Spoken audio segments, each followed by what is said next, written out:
I think that they ought to be compensated, right? Like, if you get injured playing college sports and your career is over, your career is over. You ought to at least get something. Yeah, I totally agree. And I think it's coming in. And look, win or lose, the NCAA is going to fight player compensation tooth and nail.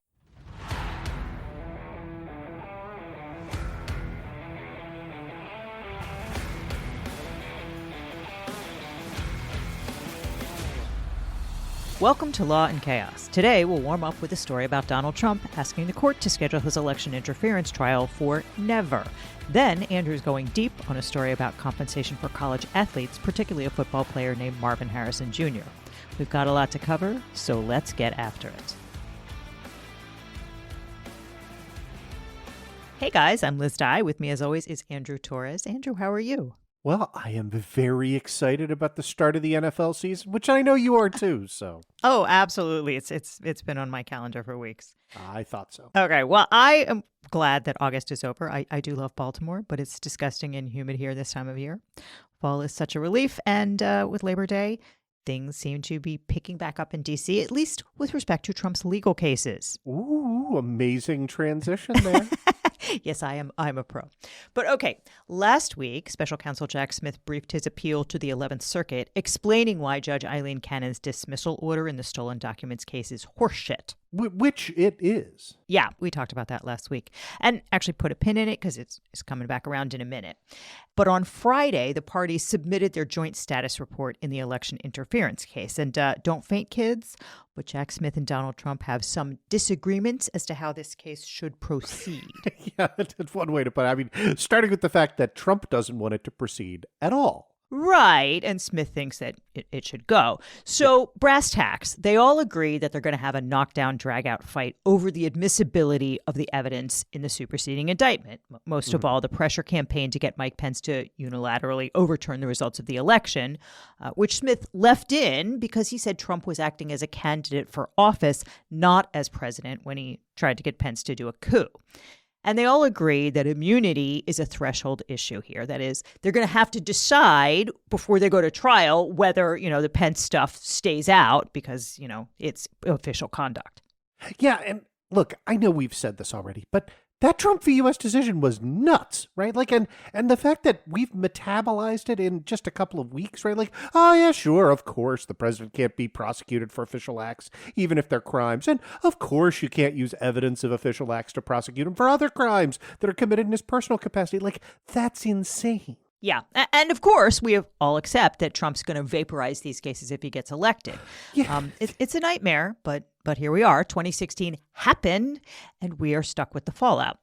Yeah. So Trump has argued that pressing Pence to throw out electoral votes in his capacity as president of the Senate was an official act and can't be used to prosecute him. And look, you and I have said on the show multiple times, we think it's pretty likely the Supreme Court is going to let Trump get away with that, in which case this indictment is almost certain to get dismissed. But look, we're talking about the order of operations in the status report, which was filed Friday.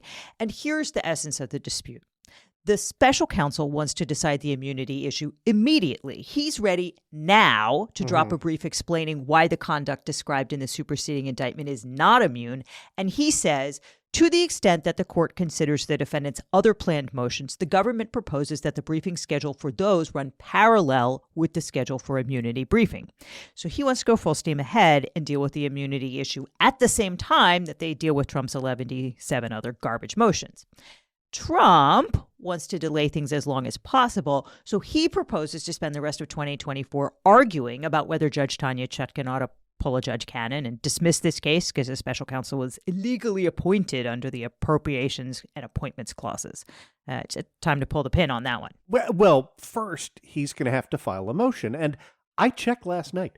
The dispositive motions deadline in the D.C. case was in October of 2023, before the case got stayed in December, right? So, my dude, you are late to the party. Yeah, well, Trump proposes that he should file said motion October 25th of 2024, a year late, and the parties should spend all of November litigating it. And then in mid-December, he'll file his motion to dismiss based on immunity. But most importantly, he would like the special counsel to not say one word publicly until after November 8th, which you will notice 3 days after November 5th.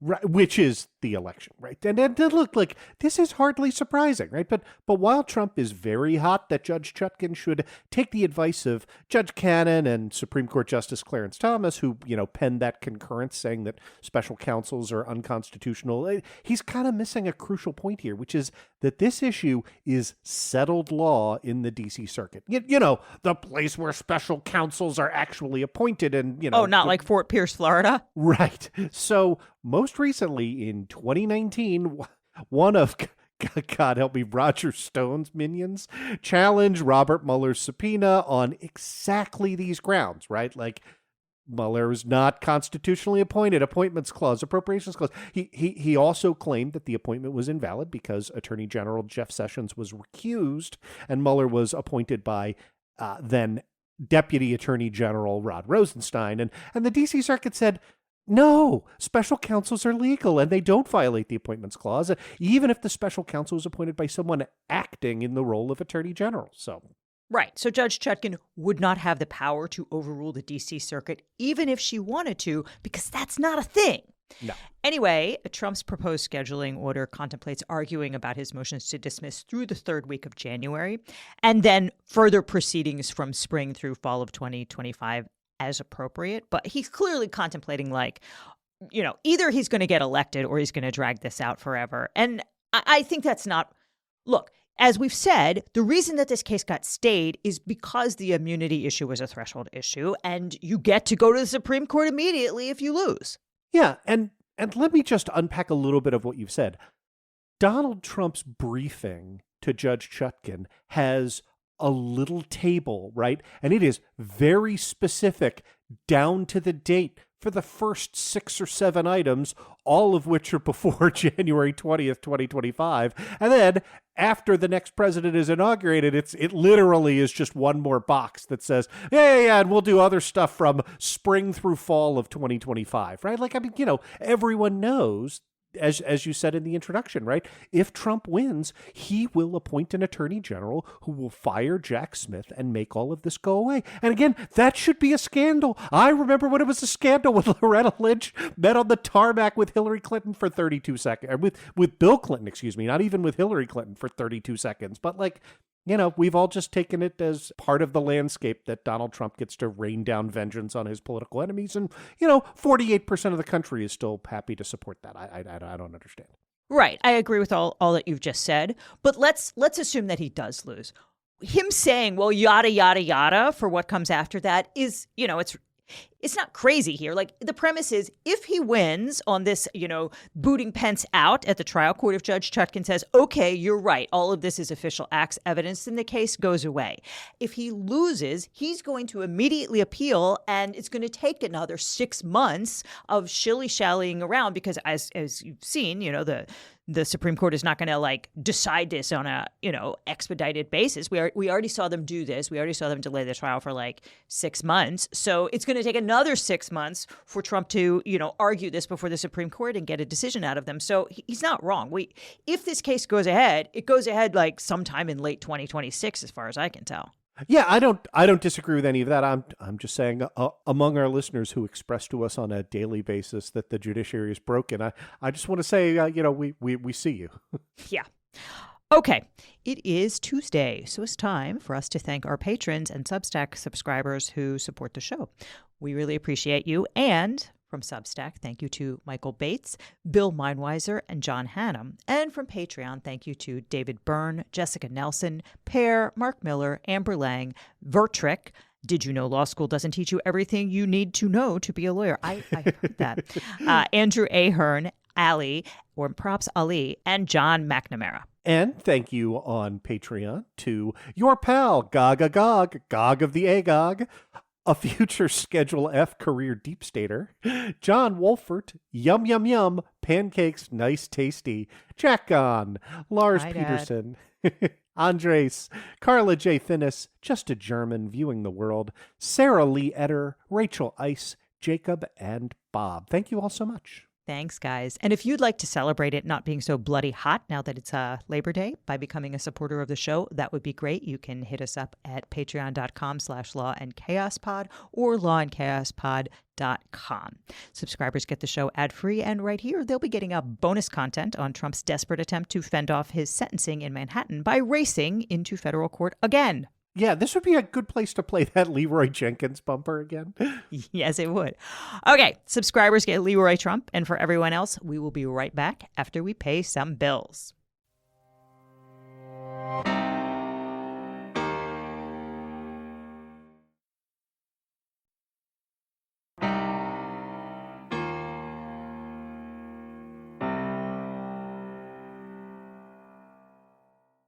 All right, Liz, are you ready for some football? No. Yes. Oh, always. No, I'm ready for some antitrust, though. And statute of frauds, something I have not thought about since I took the bar exam. And also name, image, and likeness rights, which I don't understand, and I'm super excited to learn about.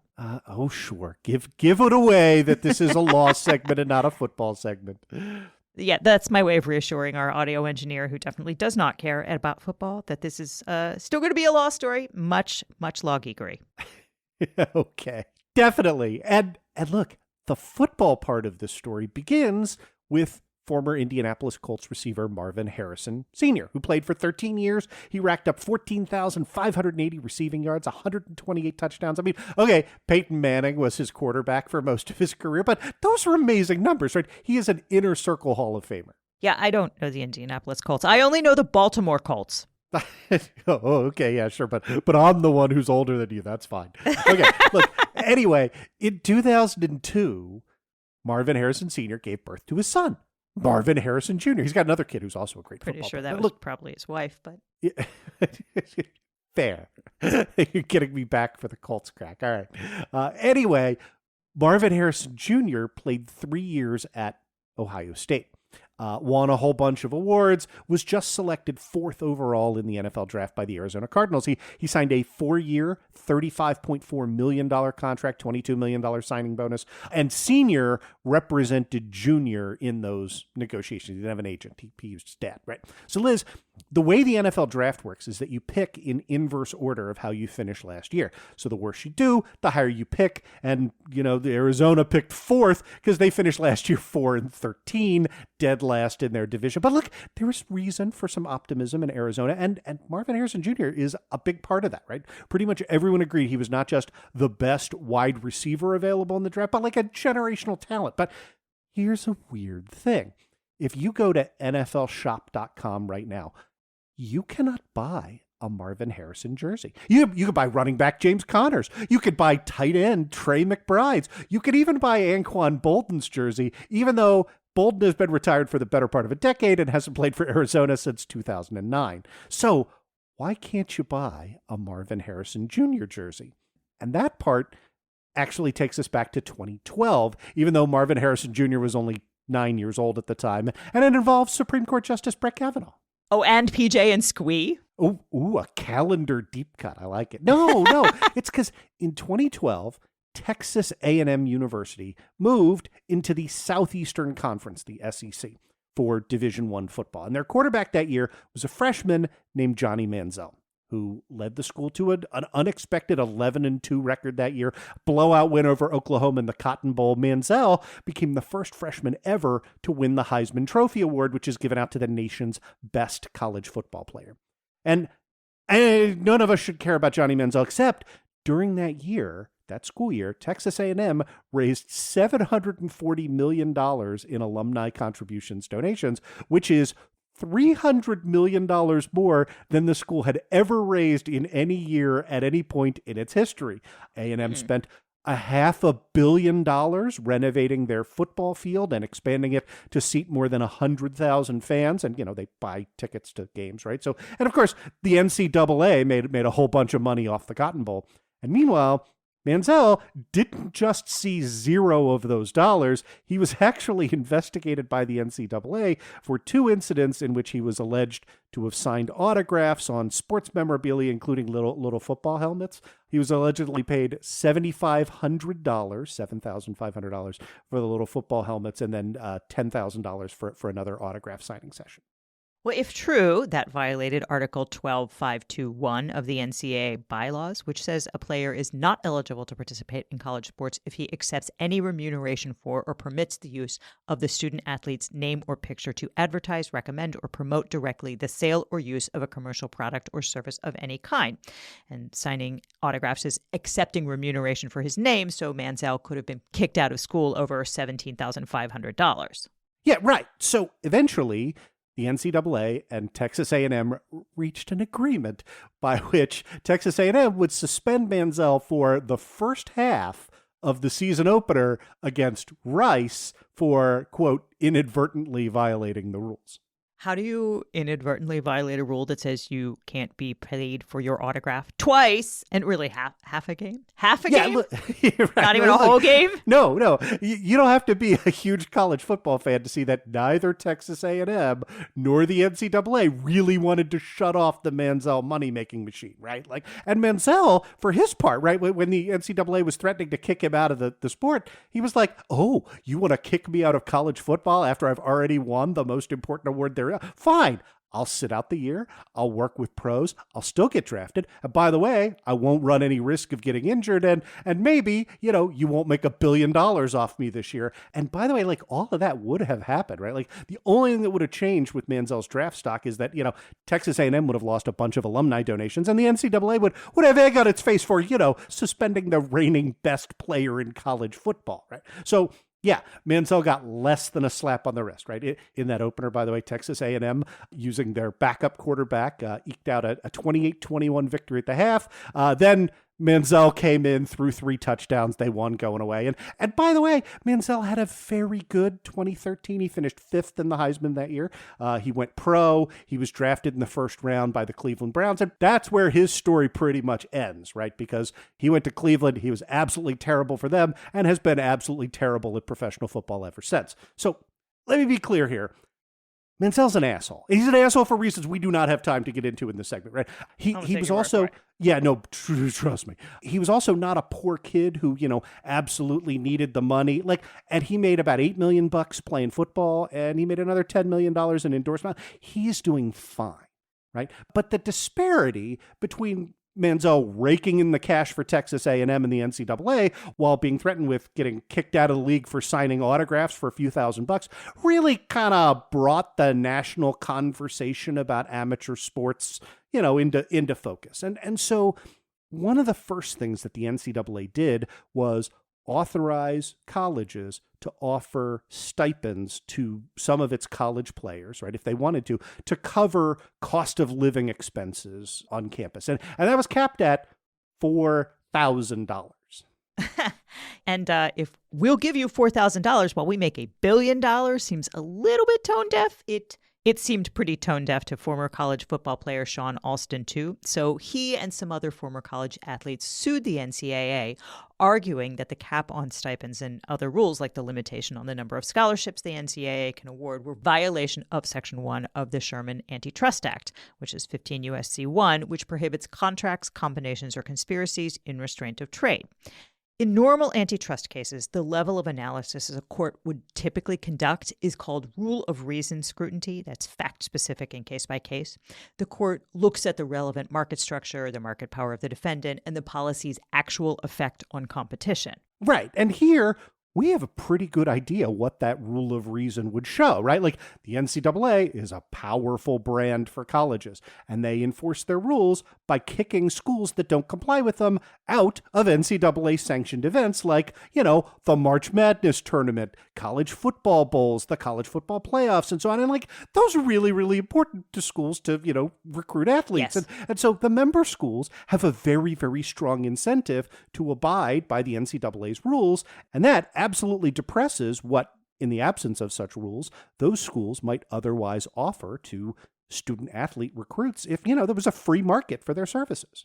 Right. So the issue in the Alston case was whether the rule of reason applies to the NCAA rules, and the Supreme Court said, yes, it did. We will explain the significance of that case after this brief ad break. And here, I would just like to make a plea. If you love the show, if you're enjoying listening, this week, what I'd like you to do is log on into iTunes or into your podcast app or both. Give us a 5-star review. And if you can, share out the show with a friend. Just help us click the algorithm and help us get out to a bit larger of an audience. And we would really, really appreciate that. And thank you from the bottom of our hearts. And we will be back after this brief ad break.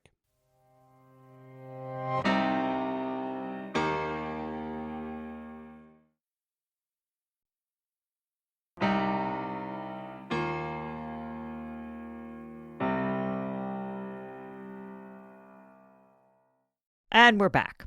So on a practical level, I should point out that the NCAA largely won at the district court level, with the court refusing to enjoin its rules about the number of scholarships and other incidental compensation that member schools could distribute to players. But the court did enjoin the cost of living cap. That meant that on appeal, the NCAA argued its policies shouldn't be evaluated under the rule of reason at all because it's not one competitor, it's a consortium of schools, and because special rules apply to it. Yeah, and that's what didn't go great in the Alston case. Decided in 2021, the Supreme Court unanimously rejected those arguments. And we've previously talked about how baseball is the only sport to have explicitly been granted a non-statutory antitrust exemption by the U.S. Supreme Court. That's on thin ice for a lot of reasons that we've talked about. Again, we can't get into here. But look, the Supreme Court was not about to effectively expand that non-statutory antitrust exemption to cover college sports as well. They've declined to do so in every other sports case that's come before the Supreme Court. But what really made the Alston case a big deal was Justice Kavanaugh's concurrence. It made 3 points, and those were, number one, hey, this case is really narrow and, quote, did not address the legality of the NCAA's remaining compensation rules. And by that, he meant that bylaw 12.5.2.1. Point number two, if somebody were to challenge those rules, they too would be evaluated by the ordinary antitrust rule of reason. And point three, this is the biggie, quote, there are serious questions whether the NCAA's remaining compensation rules can pass muster under ordinary rule of reason scrutiny. Yeah, I'm going to read a little bit from Kavanaugh's concurrence because this really was not subtle. He said, the NCAA acknowledges that it controls the market for college athletes. The NCAA concedes that its compensation rules set the price of student-athlete labor at a below-market rate. The NCAA says that colleges may decline to pay student-athletes because the defining feature of college sports is that student-athletes are not paid. In my view, that argument is circular and unpersuasive. The NCAA couches its arguments for not paying student-athletes in innocuous labels, but the labels cannot disguise the reality. The NCAA's business model would be flatly illegal in almost any other industry in America. You could cue the worst person you know meme right here. So yeah, this is Kavanaugh saying, hey, future plaintiffs, if you want to challenge the NCAA rules that prevent schools from outright paying for student-athlete recruits, you're probably going to win on that challenge. And in fact, that's how the lawyers for the Alston plaintiffs understood it. They said, Kavanaugh is suggesting that you should go after everything. And they said, cool. And you know what? It wasn't only Justice Kagan.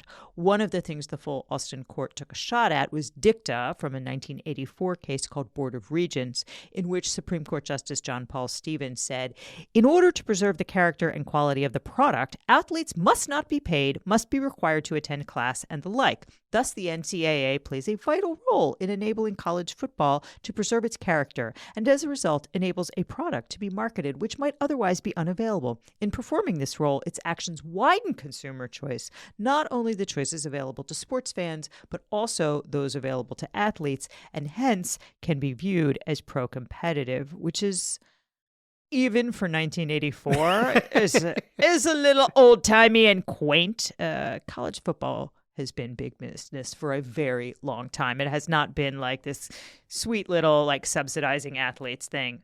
Yeah, Justice Stevens was, I think, a sprightly 125 at the time that he wrote that. So, but good point. And look, let's unpack the legal implication there, right? So in 84, Stevens is saying the pro-competitive aspect of the NCAA rules is that they make college football amateur. That's a different product than professional football, and that's expanding the market.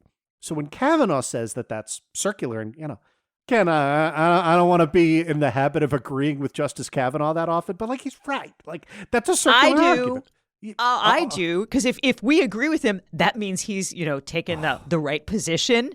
So since he is the median justice, I would like to agree with him all the goddamn time. But I digress. I consider me appropriately chastened. I agree with you. Look, so here, right, what Kavanaugh is saying in his concurrence is that there no longer is a pro-competitive justification for the NCAA rules. And he's saying, yeah, you should know. I'm the one writing this concurrence, but everybody I've talked to on the court really does not buy that 1984 old-timey argument from Justice Stevens anymore, right? Which meant, as you suggested, that pretty much the second the Alston opinion came out, lawsuits got filed challenging all sorts of NCAA rules, including the prohibition on paying student athletes outright. That's a case called Fontenot versus NCAA, which is still wending its way through the courts. There's a multi-billion-dollar settlement that's pending in another case. The plaintiff in that case is House v. NCAA. But the point is, there's a lot in the pipeline. I think the rules are going to change. And if you're thinking, okay, maybe some rules will change, but paying college athletes seems pretty drastic. Like, Liz, you and I remember back in the 1980s, like professional athletes were ineligible for the Olympics, as well, right? Like, and that changed. So I think Fontenot is going to win. I think by the end of the decade, at the latest, student athletes, at least in the money-making, the Big Five conferences in money-making sports, right? College football, college basketball, I think they're going to get paid. What do you think? Oh, I agree with you on the legal sense. And I think it's appropriate. Look, it wasn't just like the Harvard versus Yale football teams in 1984 doing it for like glory, right? It's been big business for a long time. And look, my children played sports. I have one child who plays college sports and not in a D1 program, but the big sports like the basketball and the football, those kids are running a huge risk of injury that will impact their future careers if they're going to go on to be professional athletes. And so I think for it to exist, I think that they ought to be compensated, right? Like if you get injured playing college sports and your career is over, you ought to at least get something. Yeah, I totally agree. And I think it's coming in. And look, win or lose, the NCAA is going to fight player compensation tooth and nail, right? As long as they can. But with the writing kind of seemingly on the wall that, the pastoral justification is sort of fading away, the NCAA did try to make some public changes to, try and rally support behind it, keep their system mostly intact, to not appear so out of touch. So immediately after the Alston decision came out, the NCAA crafted an interim rule governing name, image, and likeness activities, or NIL. Right, and that got codified as Article 22 of the NCAA Bylaws, which we'll link in the show notes. But the overarching principle is that notwithstanding the general prohibition on compensating amateur college student athletes, quote, an individual may receive compensation for the use of the individual's name, image, and likeness, which may be secured or compensated based in whole or in part on athletics, skill, or reputation. Name, image, and likeness activities may not be used to compensate a student athlete for athletics participation or achievement. So in other words, college kids can sign endorsement deals and the school can help them secure those deals, but student athletes can't be paid by the school directly, and they can't have bonuses in their endorsement deals based on how well they play on the field. Right. And that brings us back, at long last, to Marvin Harrison Jr. So, oh my God, I never thought we'd get here. Year and a half ago, March of 2023, Harrison enters into an NIL deal with a company called Fanatics Collectibles AC. They own Topps. So, Liz, if any of your kids have ever owned baseball cards or trading cards of any sort for any sport, they were probably Topps cards, right? So, Fanatics also does other collectibles, jerseys, hats, jackets. You get the idea. Yes, we have had some baseball cards in our house once or twice. Yeah, same. So look, 2023 to 2024 was going to be Harrison's last year at The Ohio State University, right? Before the NFL draft. So that Topps deal was for that 2023-2024 season. Fanatics alleges, and Harrison does not dispute this, that it's already paid him $110,000 for autographs under that first contract. And then While that's going on, Fanatics and Harrison got together 2 months later after signing the initial deal in May of 2023, while Harrison is still a junior in college, to execute a larger deal that would extend into Harrison's NFL career. And the reason for that is that's the point after which the NCAA's name, image, and likeness rules that you just read would no longer apply, right? So that second deal had 2 phases. Phase 1 would run from signing through March 31st, 2024, at which point phase 2 would then begin and run until 2026. And there's a football reason as well as a law reason why phase 2 begins in April of 2024, even though Harrison would still be in school for another couple of weeks after that, right? Because that's when the NFL draft is held. And that's when Marvin Harrison goes from being, big news in Ohio and local environs to being a prospective NFL star, nationwide star, right?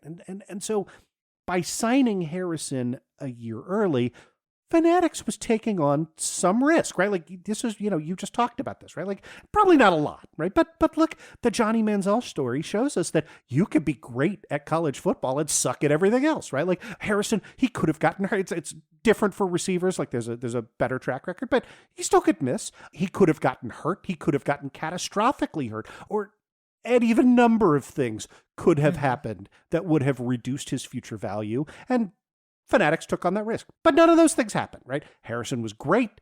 Everybody knew he was going to be one of the first players taken in the 2024 draft. He was. He went 4th overall, as we said, to Arizona. That was after 3 quarterbacks. So he was the first non-quarterback drafted. So his autograph in 2024 was about to be worth a lot more than it was in 2023. And we can then infer, and this is mostly spelled out in the complaint, that right around the draft, some other sports trading card companies and memorabilia companies approached Harrison Jr., Harrison Sr., and offered them a lot more money. Said, you're signed to a pretty chintzy deal. Like, let's think about redoing this. So the way we know this is because on April 23rd, 2024, that is 2 days before the NFL draft, Harrison Sr. calls up Fanatics and says, hey, can I see a copy of that, deal that we signed? Fanatics gave him a copy, and they said, by the way, why'd you want a copy? And Harrison Sr. said, quote, we do not have a deal with Fanatics, end of quote. So that was a surprise to Fanatics. I'm guessing. They also allege that Marvin Harrison Jr. stopped signing autographs or making publicity appearances, in the phase 1 of the contract. So Fanatics sues for breach of contract. They sue for fraud. They sue for a declaratory judgment that the contract is binding and some other relief. I mean, what are they going to do? Like make him sign his name? I mean, specific performance of a personal services contract is complicated. But anyway, Meanwhile, Harrison Jr. has made 3 arguments. He said first that the document isn't a contract. Second, that he himself did not sign it. And third, that whoever signed it signed on behalf of his LLC, and LLC meaning limited liability company. So, you have no recourse. I know nothing about football from what you may have gathered from this conversation, but those are shitty arguments. And the parties have agreed to go to court-ordered mediation, which is not binding, but a former judge is probably going to look Harrison in the eye and say, you're going to lose on these arguments if you go to trial, so maybe don't do that. Yeah, so let's unpack these arguments. So first up, is this thing a contract? Yeah, and that's legally significant because of a doctrine called the statute of frauds, which as I mentioned, I haven't thought about in a real long time. One of the things we emphasize on this show is that most legal one weird trick things are not real. And the idea of, we didn't have a written contract or I never signed it is often one weird tricky. Yeah, I'm a business lawyer. You'd be surprised the number of business deals that are just handshake deals. And those, by and large, are enforceable, right? Contract does not have to be written down for the most part for courts to recognize it as binding. Except, as it turns out, some contracts do have to be in writing. If you're selling real estate, for example, that can't be a handshake deal. You have to write it down.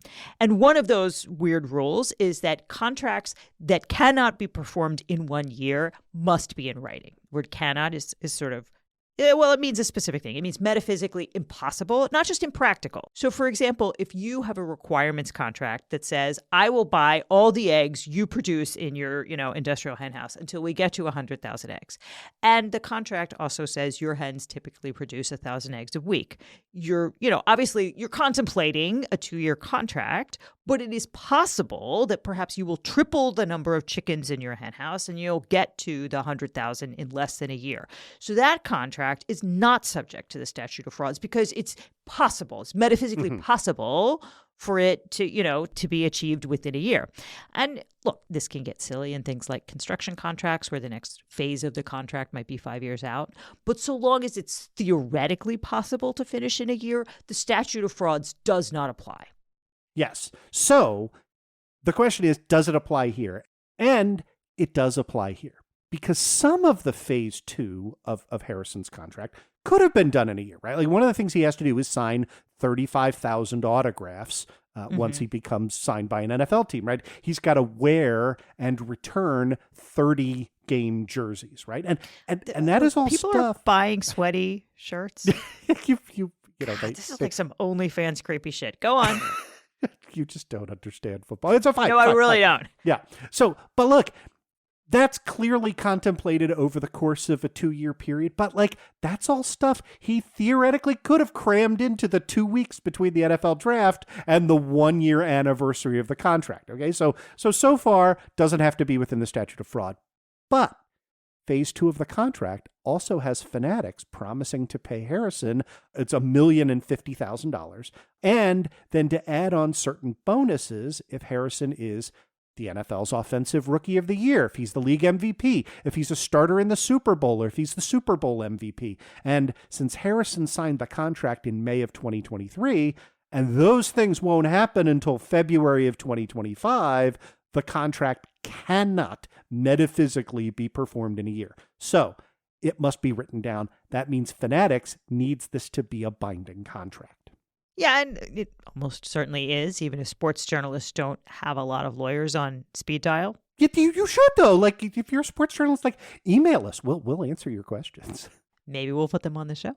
So some of the confusion comes from the fact that this contract is called a term sheet, and it says that each party promptly after signing this term sheet will work together in good faith to negotiate a future agreement called the definitive agreement to combine it with the top's prior agreement to reflect the terms and conditions set forth in this term sheet and such other provisions as the parties may mutually agree.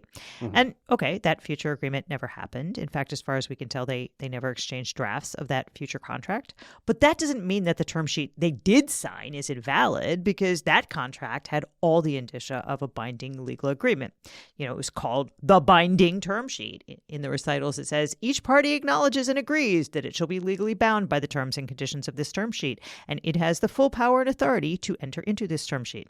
It also says, this term sheet is binding among the parties and shall remain in effect in accordance with the terms herein, unless and until a definitive agreement is executed that expressly supersedes this term sheet. This is all exciting boilerplate, right? But it's boilerplate because, it usually works. And then the next sentence says, in the event of a conflict between this term sheet and any existing agreement, this term sheet shall control. Yeah, and you've mentioned boilerplate. I want to mention, for me, the most decisive piece of boilerplate, that comes in the miscellaneous terms section. The contract contains a provision, we've talked about this before, called a merger and integration clause, right? It's just one sentence. It says, this term sheet represents the entire understanding between the parties with respect to the subject matter hereof and supersedes all previous oral and written communications and agreements, right? And that is standard boilerplate language inserted into every contract when you reduce your agreement to writing, right? So look, this is a valid contract, right? I know, Marvin Harrison has gone on some sports talk radio shows and tried to point out the, future. It doesn't matter that they didn't reach that definitive agreement. It doesn't matter what the title is called. This is a contract. Right. This is not a JV contract. It's not a pre-contract. Exactly. It's the contract. Nice reference. Okay. I know from my high school sports. Okay, so Harrison's second argument is that he didn't sign the agreement. His daddy signed the agreement as representative of Harrison's LLC. Yeah, and forgive the, mixing my sports metaphors here, but this is looking like an own goal for the Harrisons, right? Because the contract is between Fanatics and Harrison Jr.'s company, the LLC. It's called the Official Harrison Collection LLC. And someone signed it, right? So when Marvin Harrison Jr. filed an affidavit in this case that says, no, that wasn't me, that was my dad, that caused Fanatics to amend their complaint.